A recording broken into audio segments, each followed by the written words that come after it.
Hi guys, कैसे हैं आप लोग? गुड। तो काफी दिन बाद मैं वीडियो लेकर आ रही हूँ और अब धीमे धीमे क्लासेस हमारी रेगुलर चलेंगी, तो मुझे लगा आप लोग को थोड़ा सा एक करंट टॉपिक के बारे में समझाना चाहिए। आप लोग को एक ऐसी कमिटी के बारे में, एक ऐसे आयोग के बारे में बताना चाहिए जो आप लोग को जानना चाहिए। ठीक है। तो अभी रिसेंटली हुआ क्या है, अभी आज ही रिसेंटली न्यूज आई थी कि जो हमारी सरकार है उसने 6 रबी क्रॉप्स की जो एमएसपी है, यानी कि जो न्यूनतम समर्थन प्राइस है, उसको चेंज किया है। ठीक है। तो उसी के बारे में हम समझेंगे किस कमेटी की रिकमेंडेशन पे किया है। तो एक कमेटी न्यूज में आई और वो है स्वामीनाथन कमेटी या फिर स्वामीनाथन आयोग। तो आज मैं आपको स्वामीनाथन आयोग की जो रिकमेंडेशन है उसके बारे में बताऊंगी और स्वामीनाथन आयोग कब बना, इन सारी चीजों के बारे में हम समझेंगे। तो चलिए अपने आज के सेशन को स्टार्ट करते हैं और थोड़ा सा मैं आपको बैकग्राउंड बता देती हूँ स्वामीनाथन कमीशन का। तो देखिए हुआ क्या था। हुआ ये था कि एक डेटा आया। ठीक है। लंदन स्कूल ऑफ एग्रीकल्चर ने एक डेटा रिलीज किया था जिसमें बोला गया कि 1991 से 2004 के बीच में भारत में लगभग क्या था कि हर साल 15,000 के आसपास जो किसान थे हमारे वो मर रहे थे। और किसानों के देखिए मरने का बहुत सारे रीजन होते हैं। सबसे बड़ा रीजन यही होता है कि वो जो लोन लेते हैं उस लोन को रिपे नहीं कर पाते, उनकी फसल उनको सही दाम नहीं मिलता। ठीक है। या फसल खराब हो जाती है क्योंकि आपको पता है नेचुरल डिजास्टर आते रहते हैं। तो इसी के तहत हमारी गवर्नमेंट ने 2004 में क्या किया, इन्होंने नेशनल कमीशन ऑन फार्मर्स, ठीक है, यानी कि हमारे किसानों के लिए एक कमीशन बनाने की बात की जो 2004 में बनी। और इस कमिटी के जो हेड थे वही थे एमएस स्वामीनाथन। ठीक है। बहुत फेमस आप बोल सकते हैं एग्रीकल्चर साइंटिस्ट या एग्रीकल्चर इकोनॉमिस्ट जो थे एमएस स्वामीनाथन, उनको इस कमेटी का हेड बनाया गया, चेयरमैन बनाया गया और इसीलिए इस कमेटी को स्वामीनाथन कमेटी कहा जाता है। तो मैंने आपको ये बता दी कि कमेटी कब बनी। अब देखिए इस कमेटी ने बहुत सारी रिपोर्ट्स अपनी सबमिट की। टोटल इन्होंने 5 रिपोर्ट सबमिट की, 2004 में, फिर 2005 में, फिर 2005 में वापस से अप्रैल में, और इन्होंने अपनी आखिरी रिपोर्ट 2006 में सबमिट किया। इन्होंने बोला कि जो 11वां 5 ईयर प्लान है उसमें इन सारी चीजों को इम्प्लीमेंट करना है और उसका पर्पस होना चाहिए कैसे हमारी इकोनॉमी में हम फार्मर्स की, किसानों की मदद कर सकते हैं। ठीक है। तो इन्होंने अपनी रिपोर्ट में बहुत सारी बातें बताई जो इंपॉर्टेंट पॉइंट्स है और जिसको लेकर अभी न्यूज है वो सारी मैं आपको थोड़ा समझाते हुए चलूंगी। तो सबसे पहले मैं आपको एमएसपी के बारे में बता देती हूँ, अभी जो रिसेंटली न्यूज में है और जो मेरी आज की क्लास का मेन फोकस है। सबसे पहले मिनिमम प्राइस सपोर्ट या फिर आप बोलिए कि जो न्यूनतम प्राइस सपोर्ट या जो न्यूनतम समर्थन प्राइस है वो होता क्या है। तो देखिए हमारे जो किसान हैं जब वो फसल लगाते हैं उस फसल को लगाने में उनका कुछ खर्चा आता है। तो उस खर्चे के साथ क्या बोला गया, स्वामीनाथन कमेटी ने बोला कि अगर किसान सपोज 100 रुपए उसका खर्चा आ रहा है, ठीक है, कॉस्ट कितनी आ रही है, 100 रुपए की आ रही है, तो उसको अपने कॉस्ट के ऊपर कम से कम 50% का प्रॉफिट मिलना चाहिए। यानी कि अगर 100 रुपए की उसकी फसल की लागत है तो उसको 150 रुपए मिलना चाहिए और ये मिनिमम प्राइस है, यानी कि कोई भी इससे कम प्राइस पर उनकी फसल नहीं खरीद सकता। ठीक है। तो ये इन्होंने कितना बोला, 50%। अब देखिए रिसेंटली जब अभी हमारी सरकार ने रबी क्रॉप्स के जो आप बोल सकते हैं एमएसपी को बढ़ाया, लेकिन वो इतना नहीं बढ़ा है कि वो स्वामीनाथन कमेटी की जो रिकमेंडेशन है उसको पूरा करे और इसीलिए हमारे जो किसान भाई हैं वो इस बात से नाराज हैं। ठीक है। तो यहाँ मैंने आपको डेटा दे दिया है, देखिए ये पहले की प्राइस थी, ये अभी की प्राइस है, 50 रुपए, 75 रुपए, 225 रुपए ऐसे बढ़ाया गया है। और जो ओवरऑल कॉस्ट पर उनका प्रॉफिट आ रहा है वो देखिए कहीं भी 150% प्रॉफिट या 150% रिटर्न नहीं है।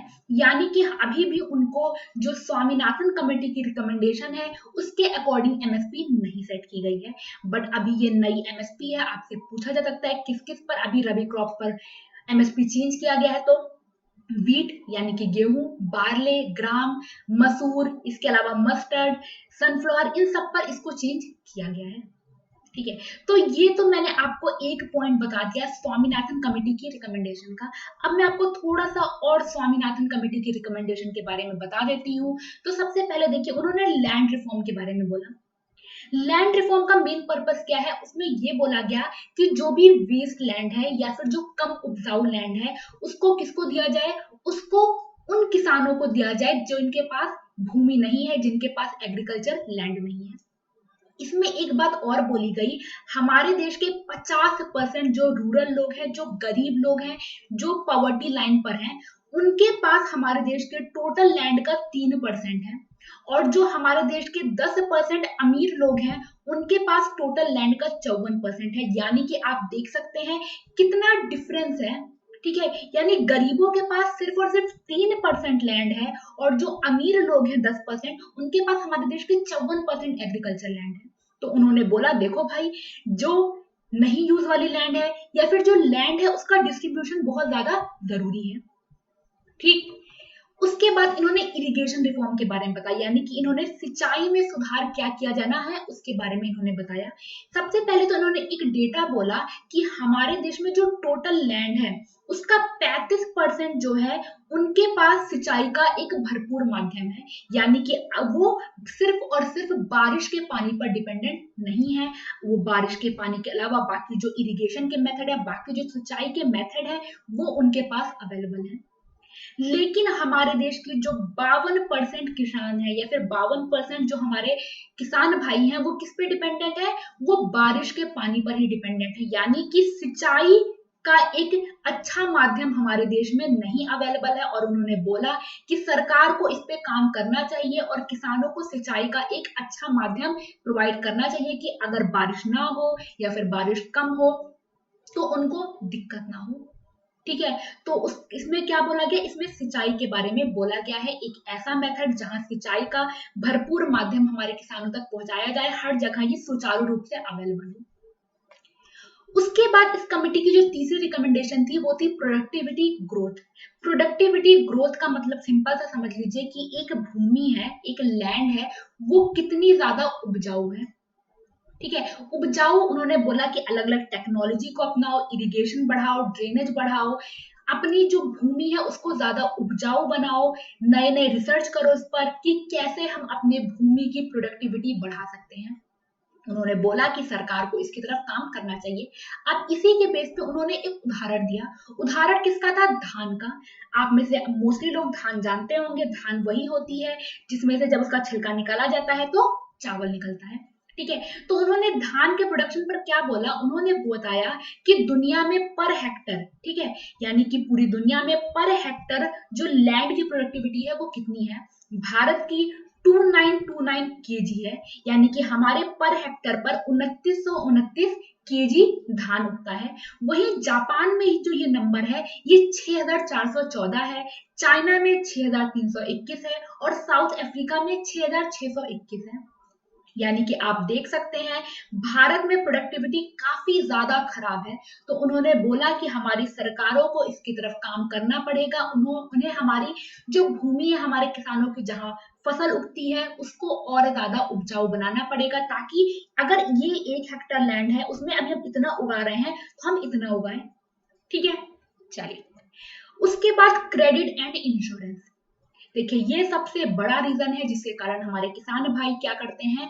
वो आत्महत्या करते हैं। क्यों? वो उधार लेते हैं, वो बैंक से लोन लेते हैं, वो लोन को टाइम से नहीं रिपे कर पाते, उनको सही प्राइस नहीं मिलता, बाढ़ आ जाती है या फिर कोई भी नेचुरल डिजास्टर आ जाता है, कोई भी प्राकृतिक आपदा के कारण उनकी फसल खराब हो जाती है और वो लोन नहीं दे पाते।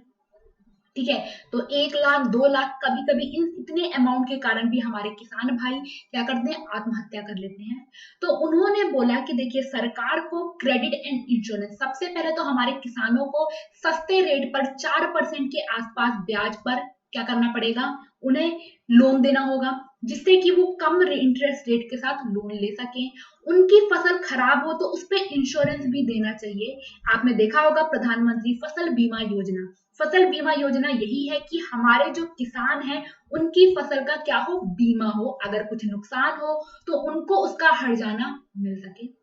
तो उन्होंने इन दोनों चीजों पर मेन काम करने के लिए बोला कि किसानों को लोन आसानी से मिले और उनको बीमा प्रोवाइड किया जाए। ठीक है, फूड सिक्योरिटी। देखिए, फूड सिक्योरिटी में सबसे पहले क्या?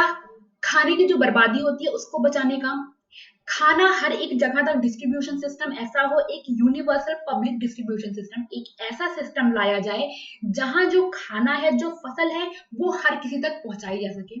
इसके लिए पंचायत, लोकल बॉडीज, इन सबको काम करने के लिए बोला गया।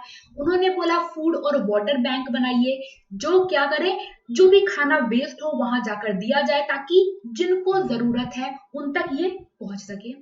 यानी कि सिंपल सी बात है, समझिए कि हमारे किसान भूखे ना रहें। जो फसल उगाता है अगर वही भूखा रह जाएगा, उसके बच्चे ही भूखे रह जाएंगे तो क्या फायदा है। उन्होंने बोला नौकरी प्रोवाइड की जाए, एम्प्लॉयमेंट गारंटी दी जाए, ये सारी चीजों को लाने के लिए यहाँ बात की गई। ओके। उसके बाद प्रिवेंशन ऑफ फार्मर सुसाइड।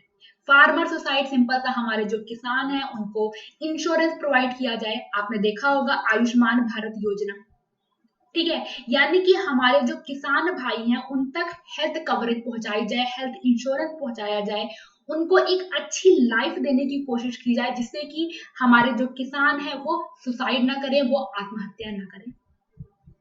ठीक है। तो ये कुछ रिकमेंडेशन थी, किसकी, ये कुछ रिकमेंडेशन थी MS स्वामीनाथन कमेटी की, जो हमारे बेसिकली किसानों के लिए बहुत ही इंपॉर्टेंट आयोग है, बहुत ही इंपॉर्टेंट रिपोर्ट है।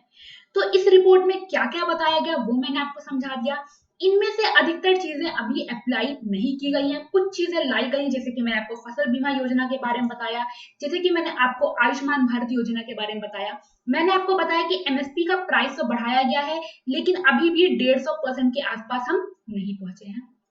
तो ये कुछ चीजें हैं जो हमारी सरकार को अपनाना पड़ेगा ताकि हमारे देश में जो अभी फार्मर का सुसाइड रेट है जो काफी ज्यादा है, स्पेशली महाराष्ट्र में, आपको पता होगा हमारे देश में सबसे ज्यादा जो किसान है वो सुसाइड कहाँ करते हैं, वो करते हैं महाराष्ट्र में। अगर इसको रोकना है तो हमारी सरकार को इसके लिए कदम उठाना पड़ेगा, एक ऐसा तरीका लाना पड़ेगा जिससे क्या हो, जिससे डिस्ट्रीब्यूशन सिस्टम सही हो। अब अभी आपको पता है कि एग्रीकल्चर बिल 3 लाए गए हैं और उनमें काफी सारा डिस्कशन चल रहा है। मैं एक वीडियो उसके ऊपर भी बनाऊंगी जहां मैं आपको एग्रीकल्चर बिल जो नया है, आज तीसरा बिल भी राज्यसभा से पास हो गया है, यानी कि अब वो बिल एक्ट बन चुका है और मैं आपको उसके बारे में जरूर समझाऊंगी। तो अगर मैंने आपको ये टॉपिक, इस कमेटी की रिपोर्ट, इस आयोग की जो भी रिपोर्ट है उसको कंप्लीट समझा दिया है, तो इस वीडियो को लाइक करिए, शेयर करिए, मेरे साथ बने रहिए। मैं आपको करंट अफेयर्स या जीके का कोई भी टॉपिक से दूर नहीं रहने दूंगी, मैं आपको हर एक पॉइंट समझाऊंगी। तो अगर वीडियो पसंद आई तो लाइक करिए, शेयर करिए, अपने दोस्तों के साथ शेयर करिए, ग्रुप में शेयर करिए, और अगर आप पहली बार मेरे चैनल पे आए हैं तो मेरे चैनल को सब्सक्राइब करना नहीं भूलिएगा। Thank you, God bless you, बहुत अच्छे से रहिए, बाय बाय, टेक केयर, जय हिंद।